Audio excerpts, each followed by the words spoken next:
Welcome to this quick tutorial on how to draw a charming, minimalist bicycle. We begin by laying down the foundation with two simple circles for the wheels, ensuring they are spaced evenly apart to give our bike a sturdy base. From there, we connect them with the frame, using clean, straight lines for the body and a gentle curve for the handlebars to give it that classic vintage feel. Don't worry about making every line perfect.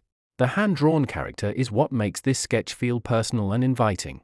Once the structure is set, we add the fine details, thin spokes radiating from the center of the wheels and a small, solid seat to complete the silhouette. Now, we bring the drawing to life with a touch of nature and a pop of color.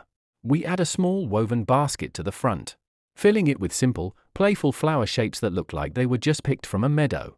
To ground our bicycle, we use a bright green marker to create a single, bold strip of grass beneath the tires. This contrast between the crisp black ink and the vivid green immediately transforms the sketch into a sunny afternoon scene. Whether you're a beginner or just looking for a relaxing doodle, this project reminds us that with just a few lines and a splash of color, you can capture a sense of peace and a journey waiting to happen.